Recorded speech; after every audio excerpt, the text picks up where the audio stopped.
Pets talk by doctor ബീനയിലേക്ക് സ്വാഗതം. ഇന്നത്തെ നമ്മുടെ വിഷയം how to adopt a dog, അല്ലെങ്കിൽ നായയെ എങ്ങനെ ദത്തെടുക്കാം.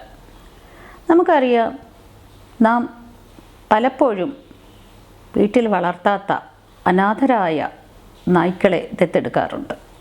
അതൊരു പക്ഷേ സ്ട്രീറ്റിൽ അല്ലെ തെരുവിൽ നിന്നാകാം, അല്ലെങ്കിൽ അംഗീകൃത റെസ്ക്യൂ ഹോംസ് അല്ലെങ്കിൽ ഷെൽട്ടറുകളിൽ നിന്നാവാം, അല്ലെങ്കിൽ ഒരു പക്ഷേ നമ്മുടെ സുഹൃത്ത് വലയത്തിലുള്ള നമ്മളുടെ ഒരു ഫ്രണ്ടിന് ഉള്ള ഒരു നായയ്ക്ക് അദ്ദേഹത്തിന് പെട്ടെന്നുള്ള ബുദ്ധിമുട്ട് മൂലം ആ നായയെ നമ്മളെ ഏൽപ്പിക്കുക, സ്ഥിരമായി വളർത്താൻ നമ്മളെ ഏൽപ്പിക്കുക. ഈ 3 ഘട്ടങ്ങളിലായിട്ടാണ് സാധാരണ ഡോഗ്സിനെ നാം അഡോപ്റ്റ് ചെയ്യുന്നതായി കാണുന്നത്. അപ്പോൾ ഇത്തരത്തിലുള്ള അഡോപ്ഷനെ കുറിച്ച് അല്ലെങ്കിൽ അന്നേരം നാം എന്തൊക്കെ ശ്രദ്ധിക്കണം എന്നുള്ളതിനെക്കുറിച്ച് നമുക്കിന്നൊന്ന് നോക്കാം. ആദ്യത്തെ കാര്യം നമ്മുടെ ജീവിതശൈലിയാണ്. അതായത് ഒരു നായയെ നിങ്ങൾക്ക് പരിചരിക്കുവാൻ അല്ലെങ്കിൽ വളർത്തുവാൻ ആവശ്യത്തിന് സമയമുണ്ടോ എന്നുള്ളതാണ് ഏറ്റവും പ്രധാനപ്പെട്ട ഒരു കാര്യം. അതോടൊപ്പം തന്നെ നായയെ സ്നേഹിക്കുവാനുള്ള ഒരു മനസ്സും ഉണ്ടെങ്കിൽ മാത്രമേ ഇത്തരത്തിലുള്ള ഒരു അഡോപ്ഷനായി നിങ്ങൾ മുന്നോട്ട് ഇറങ്ങാവൂ. മറ്റൊരു പ്രധാനപ്പെട്ട കാര്യം, നിങ്ങൾക്ക് സമയം മാത്രം ഉണ്ടായിട്ട് കാര്യമില്ല. ഇതിനിടെ നിങ്ങളുടെ ജോലി തിരക്കിനിടെ ഒരുപക്ഷെ ധാരാളം യാത്രകൾ നിങ്ങൾക്ക് ചെയ്യേണ്ടതായി വരും. അപ്പോൾ നാം ഈ അഡോപ്റ്റ് ചെയ്യുന്ന ഡോഗിനെ ആര് നോക്കും അല്ലെങ്കിൽ ആര് പരിചരിക്കും എന്നുള്ളതും വളരെ പ്രധാനപ്പെട്ട ഒരു കാര്യമാണ്. ഈ 2 വിഷയത്തിനും ഉത്തരം കണ്ടെത്തിയെങ്കിൽ മാത്രമേ, അല്ലെങ്കിൽ ഉത്തരമുണ്ടെങ്കിൽ മാത്രമേ നിങ്ങൾ ഒരു നായയെ അഡോപ്റ്റ് ചെയ്യുന്നതിനായി ഇറങ്ങി പുറപ്പെടുവാൻ പാടുള്ളൂ. അടുത്തൊരു കാര്യം എന്ന് പറയുന്നത്, നായയുടെ ബ്രീഡിനെ കുറിച്ച് നമ്മൾ തീർച്ചയായിട്ടും ആലോചിച്ചിട്ട് വേണം ഇത്തരത്തിൽ ഒരു ഉദ്യമത്തിലേക്ക് ഇറങ്ങാൻ. അതായത് നമ്മുടെ വീടിന് അനുയോജ്യമായ ഒരു ബ്രീഡാണോ, ഫ്രണ്ട്ലി ആണോ, കുട്ടികളുമായി കളിക്കുന്ന തരത്തിലുള്ള നായയാണോ, മറ്റ് പെറ്റ്സുമായിട്ട് ഫ്രണ്ട്ലി ആണോ തുടങ്ങിയ കാര്യങ്ങളൊക്കെ നമ്മൾ ശ്രദ്ധിച്ചിട്ട് വേണം, അല്ലെ അതെല്ലാം പരിഗണിച്ചിട്ട് വേണം ഇത്തരത്തിൽ നമ്മൾ ഒരു നായയെ അഡോപ്ഷനായി തിരഞ്ഞെടുക്കേണ്ടത്. മീഡിയം സൈസ്ഡ് ആനിമൽസ് വേണോ, അല്ലെങ്കിൽ പപ്പീസ് സ്റ്റേജിലുള്ളതിനെ വേണോ, അഡൽട്ട് ഡോഗിനെ വേണോ, ഇതൊക്കെയും അഡോപ്ഷൻ്റെ ഭാഗമായി വരുന്ന കാര്യങ്ങളാണ്. പപ്പീസ് ആണ് എന്നുണ്ടെങ്കിൽ നമുക്ക് അവരെ ട്രെയിൻ ചെയ്യാൻ കുറച്ച് സമയം ആവശ്യമാണ്, കുറച്ച് ക്ഷമയും പപ്പീസിനെ അഡോപ്റ്റ് ചെയ്യുന്നവർക്ക് ആവശ്യമാണ്. എന്നാൽ അഡൽട്ട് ഡോഗ്സിനെ സംബന്ധിച്ചാണെങ്കിൽ കുറച്ചുകൂടി നമുക്ക് സമയം ലാഭമുണ്ട് എന്നുള്ളതാണ്. എന്നാൽ കുറച്ച് പ്രായം കൂടിയ നായ്ക്കളാണ് എന്നുണ്ടെങ്കിൽ അവയ്ക്ക് കുറച്ചുകൂടി കെയറും അറ്റൻഷനും ഒക്കെ വേണം. അപ്പോൾ ഈ രീതിയിൽ നമ്മുടെ ജീവിതശൈലി ഏത് രീതിയിലാണോ അതിന് അനുയോജ്യമായ ഒരു ബ്രീഡിനെ വേണം നാം എപ്പോഴും സെലക്ട് ചെയ്യേണ്ടത്. നേരത്തെ ഞാൻ സൂചിപ്പിച്ചതുപോലെ തെരുവിൽ നിന്നാവട്ടെ, ഫ്രണ്ടിൻ്റെ കയ്യിൽ നിന്നാവട്ടെ, റെസ്ക്യൂ ഹോമിൽ നിന്നാവട്ടെ, എവിടെ നിന്നായാലും നാം ഒരു പുതിയ അതിഥിയെ നമ്മുടെ സ്വന്തമാക്കി അല്ലെങ്കിൽ ദത്തെടുത്ത് നാം നമ്മുടേതാക്കി മാറ്റി നമ്മുടെ വീട്ടിലേക്ക് കൊണ്ടുവരുമ്പോൾ അതിനാവശ്യമായ കൂടും പരിസരവും എല്ലാം നാം ഒരുക്കേണ്ടതാണ്.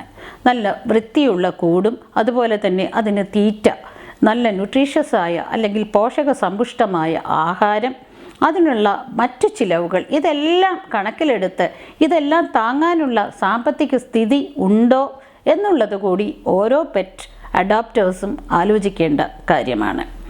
ഇത്തരത്തിൽ നാം തിരഞ്ഞെടുക്കുന്ന അല്ലെങ്കിൽ അഡോപ്റ്റ് ചെയ്യുന്ന നായയെ ആദ്യം തന്നെ നാം വാക്സിനേഷന് വിധേയമാക്കേണ്ടതാണ്. വാക്സിനേഷൻ കംപ്ലീറ്റായി പുതുതായി എത്തുന്ന ഒരു നായയ്ക്ക് ഏത് രീതിയിലുള്ള വാക്സിനേഷൻ ഷെഡ്യൂളാണോ ഫോളോ ചെയ്യുന്നത് എന്നുള്ള രീതിയിൽ വേണം നമ്മൾ ഇത്തരം അഡോപ്റ്റഡ് നായയുടെ അടുത്തേക്ക് സമീപിക്കേണ്ടത്. Multi component vaccine, parvo, distemper തുടങ്ങിയ ലെപ്റ്റോസ്പൈറ തുടങ്ങിയ രോഗങ്ങൾക്കെതിരെയുള്ള multi component vaccine, rabies vaccine, ഇതെല്ലാം പ്രത്യേകം ഓർമ്മിച്ച് അല്ലെങ്കിൽ പെട്ടെന്ന് തന്നെ നായയെ കൊണ്ടുവന്ന് കഴിഞ്ഞാൽ നാം ചെയ്യേണ്ട കാര്യമാണ്. നായ എത്തിക്കഴിഞ്ഞാൽ നായയ്ക്ക് സ്കിൻ ഡിസീസസ് ഉണ്ടോ എന്നുള്ളത് പരിശോധിക്കണം. അത്തരത്തിൽ എന്തെങ്കിലും ചർമ്മരോഗങ്ങളുണ്ടെങ്കിൽ തീർച്ചയായിട്ടും അതിനുള്ള പരിശോധനയും അതിനുള്ള ചികിത്സയും തുടരേണ്ടത് ആവശ്യമാണ്. അതുപോലെ എക്സ്റ്റേണൽ പാരസൈറ്റ്സ്, ശരീരത്തിന് പുറമേ കാണുന്ന പരാതങ്ങൾ, ചെള്ള്, പേന് തുടങ്ങിയവ പാരസൈറ്റ്സ് ഉണ്ടെങ്കിൽ അതിനാവശ്യമായ മരുന്നുകളും ഒരു ഡോക്ടറുടെ നിർദ്ദേശപ്രകാരം ചെയ്യേണ്ടതാണ്. ഡീവേമിംഗ് ഒട്ടുമേ മറന്നുകൂടാത്ത ഒരു കാര്യമാണ്. നായ നമ്മുടെ വീട്ടിലെത്തുമ്പോൾ ഒരു പക്ഷേ അതിന് വളരെ നല്ല രീതിയിൽ വിരബാധ ഉണ്ടായെന്ന് വരാം. ഇത്തരമുള്ള അവസരങ്ങളിൽ ഒരു ഹെൽത്ത് ചെക്കപ്പിനോടൊപ്പം ഇത്തരം ഡീവേമിംഗ്, വാക്സിനേഷൻ, അതുപോലെ തന്നെ ചർമ്മരോഗങ്ങൾക്കുള്ള ചികിത്സ, ഇതെല്ലാം നാം അഡോപ്റ്റ് ചെയ്യുന്ന ഡോഗിന് നൽകേണ്ട ഏറ്റവും പ്രധാനപ്പെട്ട കാര്യങ്ങളാണ്. ഇനി ബ്രീഡിനെ കുറിച്ച് ഞാൻ പറയുമ്പോൾ നമ്മൾക്ക് അനുയോജ്യമായ ഒരു ബ്രീഡാണോ, നാം വീടിനുള്ളിലാണോ, അതോ പുറമേ ആണോ, അതോ ഫ്ലാറ്റിനകത്താണോ, വീട്ടു വളപ്പിലാണോ നായയെ വളർത്തുന്നത് എന്നതിനെ ആശ്രയിച്ചായിരിക്കും നാം ഒരു ബ്രീഡിനെ സെലക്ട് ചെയ്യേണ്ടത്. മീഡിയം സൈസ്ഡ് ബ്രീഡ്സ് ആണ് എന്നുണ്ടെങ്കിൽ വീടിനകത്ത് നമുക്ക് വളർത്താവുന്നതാണ്. എന്നാൽ കുറച്ച് ഹെവി സൈസായ ബ്രീഡ്സ് ആണ് എന്നുണ്ടെങ്കിൽ നമുക്ക് അവയെ മിക്കവാറും കൂടുകൾക്കുള്ളിൽ അല്ലെങ്കിൽ ചുറ്റുമതിലോ ഫെൻസോ ഉള്ളിടത്ത് വേണം നമ്മൾ ഇത്തരത്തിൽ അഡാപ്റ്റ് ചെയ്യുന്ന നായ്ക്കളെ വളർത്തേണ്ടത്. എന്തായാലും വീട്ടിലെ മറ്റ് പെറ്റ്സിനോട് എങ്ങനെ വരുന്ന നായ അല്ലെങ്കിൽ നാം അഡോപ്റ്റ് ചെയ്യുന്ന നായ ഫ്രണ്ട്ലി ആയി പെരുമാറുന്നുണ്ടോ എന്നുള്ളതും വളരെ ശ്രദ്ധിക്കേണ്ട കാര്യമാണ്. വീട്ടിലെ കുട്ടികളോടും അതേപോലെ തന്നെയുള്ള ഫ്രണ്ട്ലി ആറ്റിറ്റ്യൂഡുള്ള നായ്ക്കളെ ആയിരിക്കും നാം ഇത്തരത്തിൽ അഡോപ്റ്റ് ചെയ്യേണ്ടത്. ബ്രീഡ്സിനെ കുറിച്ച് പറയുമ്പോൾ നമുക്കറിയാം, മിക്കവാറും എല്ലാ ഇനങ്ങൾക്കും നേരത്തെ ഞാൻ സൂചിപ്പിച്ച കൊണ്ടുവന്നു കഴിഞ്ഞാലുള്ള ചിലവുകൾ, അതായത് വാക്സിനേഷൻ, ഡിവേമിംഗ്, മറ്റ് ഫുഡ് എല്ലാത്തിനുമായി ഒരു തുക നമ്മൾ കണ്ടെത്തേണ്ടി വരും. എന്നാൽ ഇത്തരത്തിൽ നമുക്ക് എടുത്തു പറയാവുന്ന നമ്മുടേതായ സ്വന്തം ബ്രീഡ്സ് ഉണ്ട്, ഇന്ത്യൻ ഡോഗ്സ്. ഇവർക്ക് സത്യത്തിൽ നാം വളരെ വേണ്ട പരിഗണന കൊടുക്കുന്നുണ്ടോ എന്നുള്ളതാണ് എനിക്ക് സംശയം.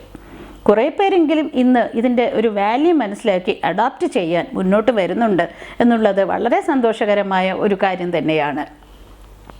ഇന്ത്യൻ ബ്രീഡ്സിനെ കുറിച്ച് നമുക്ക് പറയുമ്പോൾ നമുക്കറിയാം, അവർക്ക് വളരെ ഡിസീസ് റെസിസ്റ്റൻസ് ഉള്ളവയാണ്, നല്ല വെൽ ടോളറേറ്റഡ് ആണ്, വളരെ നല്ല രീതിയിൽ നമുക്ക് മാനേജ് ചെയ്ത് കൊണ്ടുപോകാൻ പറ്റുന്ന ആനിമൽസാണ് ഇത്തരത്തിലുള്ള ഇന്ത്യൻ ഡോഗ്സ്. എന്തായാലും നമ്മൾ ഫ്രണ്ട്സിൻ്റെ അടുത്ത് നിന്നായാലും റെസ്ക്യൂ ഹോമിൽ നിന്നായാലും സ്ട്രീറ്റിൽ നിന്നായാലും എടുത്താൽ ഒരു കാരണവശാലും അതിനെ തിരിച്ച് വീണ്ടും തെരുവിലേക്ക് നിങ്ങൾ ഒരു കാരണവശാലും അവയെ ഉപേക്ഷിക്കരുത്. കാരണം അത് ഒരു ജീവനാണ്. ഓരോ ജീവനും വിലപ്പെട്ടതായതുകൊണ്ട് തന്നെ നമുക്ക് ഈ അഡോപ്റ്റ് ചെയ്യുന്ന നായ ഏറെ പ്രിയങ്കരമായിരിക്കണം എന്നുള്ളതാണ് എനിക്ക് ഈ അവസരത്തിൽ പറയാനുള്ളത്. ഒരു റെസ്ക്യൂ ഹോമിൽ നിന്നാണ് അല്ലെങ്കിൽ ഒരു ഷെൽട്ടർ ഹോമിൽ നിന്നാണ് നാം അഡോപ്ഷനായി നായ്ക്കളെ തിരഞ്ഞെടുക്കുന്നു എന്നുണ്ടെങ്കിൽ അവിടുന്ന് ഇതിനാവശ്യമായ ലീഗൽ പേപ്പേഴ്സ് കൂടി നമുക്ക് അവരോട് ആവശ്യപ്പെട്ട് വാങ്ങാവുന്നതാണ്. അതുപോലെ തന്നെ വളരെ പ്രധാനപ്പെട്ട ഒരു കാര്യമാണ്, നാം റാബീസ് വാക്സിനേഷൻ ചെയ്യുന്നു, അതിനുശേഷം ഡോക്ടറുടെ സർട്ടിഫിക്കറ്റുമായി നാം ഇതിനെ വളർത്തുന്നതിനാവശ്യമായ ലൈസൻസ് എടുക്കുക എന്നുള്ളത്. അപ്പോൾ ഇത്തരത്തിൽ നാം നമ്മുടെ വീട്ടിലുള്ള ഒരു സ്നേഹമുള്ള ഒരു അംഗത്തെ പോലെ തന്നെ ഇത്തരം അഡോപ്റ്റഡ് ഡോഗ്സിനെ നമ്മൾ പരിഗണിച്ചാൽ, കൺസിഡർ ചെയ്താൽ തീർച്ചയായിട്ടും അത് നാം സമൂഹത്തോട് ചെയ്യുന്ന ഒരു വലിയ കടമ തന്നെയായിരിക്കും എന്നുള്ളതാണ് എനിക്ക് നിങ്ങളോട് പറയാനുള്ളത്. വീണ്ടും മറ്റൊരു വിഷയവുമായി നിങ്ങളുടെ മുന്നിൽ എത്തുന്നതുവരെ ബൈ.